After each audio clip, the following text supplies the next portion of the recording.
வணக்கம் எல்லாருக்கும். Welcome to my channel accounting gateway.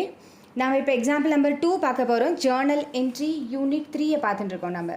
Okay, so example number 2ல் என்ன கொடுத்துருக்காங்க அப்படின்னா, bought goods for cash ₹4000. Bought goods for cash 4000 ருபீஸ்க்கு. பாட் கூட்ஸ்னாலே என்ன அர்த்தம்? பர்ச்சேஸ் பண்ணியிருக்காங்கன்னு அர்த்தம். பாட் கூட்ஸ் கேஷ் கொடுத்து வாங்கியிருக்காங்க ஃபார் கேஷ் ₹4000. இப்போ நம்ம கேஷ் இன்வால்வ் ஆயிருக்கு இல்லையா? ஸோ கேஷ் இன்வால்வ் ஆனதால் it is a cash transaction.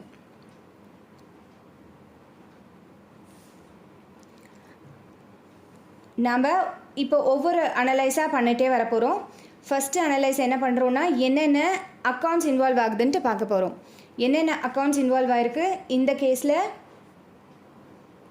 Pot goods இல்லையா? ஸோ பாட் கூட்ஸுன்றதுனால பர்ச்சேஸ். நான் இப்போ சொன்னேன், பாட் கூட்ஸ்னால் இட் இஸ் பர்ச்சேஸ் பண்ணியிருக்காங்கன்னு அர்த்தம். பர்ச்சேஸ் அக்கௌண்ட் ஒன்று. ரெண்டாவது கேஷ் அக்கௌண்ட் இன்வால்வ் ஆகுது. கேஷ் கொடுத்து வாங்கினதால கேஷ் அக்கௌண்ட் இன்வால்வ் ஆகுது. So purchase account. இப்போ ரெண்டாவது டைப் ஆஃப் அக்கௌண்ட்டும் பார்த்துடலாம். Type of account, purchase account வந்து it is a nominal account. ரெண்டாவது இருக்கிற cash account it's a real account. நமக்கு கேஷ் அக்கௌண்ட் ரியல் அக்கௌண்ட்டுங்கிறது நல்லா தெரியும். மூணாவது rule. What is the rule here? முதல்ல நாமினல் அக்கௌண்ட்டுக்கு என்ன ரூல்? நாமினல் அக்கௌண்ட்டுக்கு என்ன ரூல் வரும்? Debit all expenses and losses, credit all incomes and gains.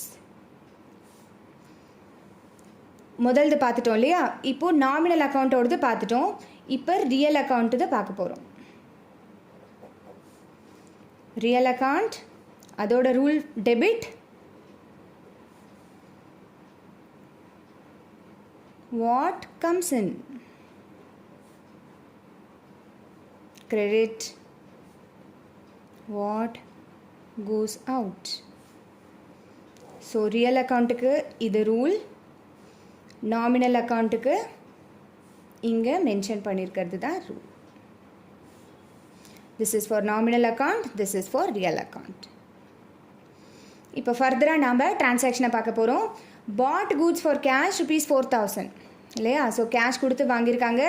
Cash கொடுத்து வாங்கினதால பிஸ்னஸ்லேருந்து கொஞ்சம் அமௌண்ட் ஆஃப் ₹4000 கேஷ் வெளியில் போயிடுச்சு. So debit what comes in, credit what goes out. So நம்ம ரியல் அக்கௌண்ட்டை பொறுத்த வரைக்கும் இந்த செகண்ட் பார்ட் கிரெடிட் தான் பண்ணுவோம். ஸோ கேஷ் அக்கௌண்ட்டை கிரெடிட் பண்ண போகிறோம் நம்ம. பாக்கி இருக்கிற அக்கௌண்ட் என்ன? Purchase account. Purchase account nominal அக்கௌண்ட்டோட ரூல் இப்போ என்ன சொல்லுது? நாமினல் அக்கௌண்ட்டோட ரூல், நாமினல் அக்கௌண்ட்டோட ரூல் ஃபஸ்ட்டு நம்ம எழுதியிருக்கிறது debit all expenses and losses, credit all incomes and gains. இந்த கேஸை பொறுத்த வரைக்கும் purchases and expense to the பிஸ்னஸுக்காக பண்ணக்கூடிய ஒரு எக்ஸ்பென்ஸ்ன்றதுனால நாம் இந்த டெபிட் கான்செப்டை எடுத்துக்க போகிறோம். So purchase account to be debited. இப்போ நம்ம டெபிட் பர்ச்சேஸ் அக்கௌண்ட்,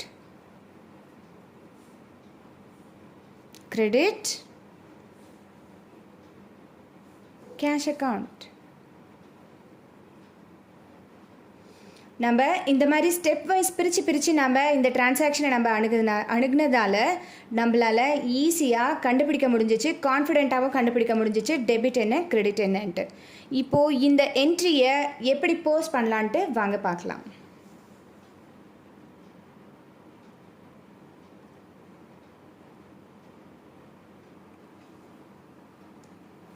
இப்போது ஜேர்னல் என்ட்ரி போஸ்ட் பண்ணுறதை பார்க்கலாம். இந்த டேட், பர்டிகுலர்ஸ், LF காலம், debit and credit amount. Date நமக்கு இங்கே எதுவும் மென்ஷன் ஆகலை, ஸோ அதனால் இந்த காலம் பிளாங்காக இருக்குது. இப்போ பர்டிகுலர்ஸ் காலமில் பார்க்கலாம். என்ன நம்ம டெபிட் பண்ண போகிறோம்? அதாவது இந்த காலம் ஸ்டார்டிங்லேயே நான் எழுதிடுவேன். Purchase account டேட்டார். பர்ச்சேஸை தான் டெபிட் பண்ண போகிறோம். Purchase account data. இந்த டேட்டாருங்கிறது ஒரு மேண்டேட்ரியாக எழுதுகிறோம். அமௌண்ட் இஸ், ஒரு செகண்ட் நான் அமௌண்ட் எவ்வளோன்ட்டு மட்டும் கன்ஃபார்ம் பண்ணி பார்த்துக்கிறேன். பாட் கூட்ஸ் ஃபார் கேஷ் ₹4000 நான் அப்போ எழுதினது. So amount is 4000 rupees. நான் டெபிட்டுக்கு நேராக இங்கே எழுதியிருக்கேன். நம்ம இங்கே ஆல்ரெடி ருபீஸ்னு மென்ஷன் பண்ணியிருக்கோம். இப்போ இந்த காலமோட ஸ்டார்டிங்கில் நம்ம பர்ச்சேஸ் அக்கௌண்ட் டேட்டார்னு எழுதியிருக்கோம் இல்லையா? ஸோ ஒரு 2 ஸ்பேஸ் தள்ளி to cash account. Cash account, cash வெளியில் போனதால் கேஷ் அக்கௌண்ட்டை கிரெடிட் பண்ணியிருக்கோம் நம்ம. அதுவும் இந்த காலத்துக்கு நேராக இந்த ரோக்கு நேராக இந்த காலமில் நம்ம எழுத போகிறோம் 4000 rupees. இப்போ முக்கியமான part narration. Being cash purchase made. Cash purchase made for ₹4000. இப்போ நம்ம இதை அண்டர்ஸ்டாண்ட் பண்ணிக்கிறதுக்காக இன்னொரு தடவை ஜிஸ்ட் மாதிரி சொல்கிறேன்.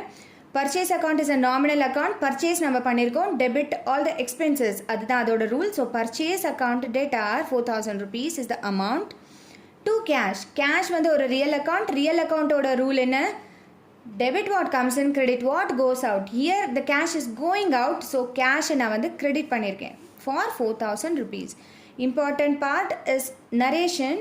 Cash purchases mat. இங்கே நம்ம கேஷ் பர்ச்சேசஸ்னு மேடுன்ட்டு மென்ஷன் பண்ணதுனால நம்மளால் கேஷ் ட்ரான்சாக்ஷன்ஸ் எல்லாம் நம்ம அனலைஸ் பண்ணும்போது ஈஸியாக நம்மளால் எடுக்க முடியும்.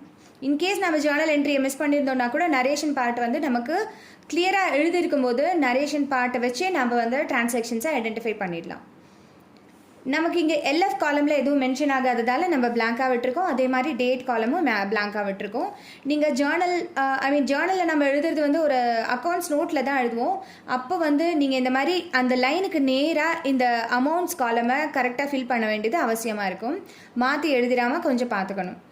நம்ம இப்போ பிளெயின் நோட் ஏன் யூஸ் பண்ணியிருக்கேன்னா வியூவிங்க்கு யூஸ்ஃபுல்லாக இருக்குன்றதுனால பிளெயின் நோட் யூஸ் பண்ணுறேன். இந்த என்ட்ரி உங்களுக்கு புரிஞ்சிருக்கும்னு நினைக்கிறேன். இந்த ஜேர்னல் என்ட்ரியை ஃபர்தராக ஒரு தடவை போட்டு பாருங்கள், உங்களுக்கு கட்டாயம் அண்டர்ஸ்டாண்ட் ஆகும். இதே மாதிரி நிறைய இன்ட்ரெஸ்டிங் எக்ஸாம்பிள்ஸோடு உங்களை நான் சந்திக்கிறேன். தேங்க்யூ ஃபார் வாட்சிங் திஸ்.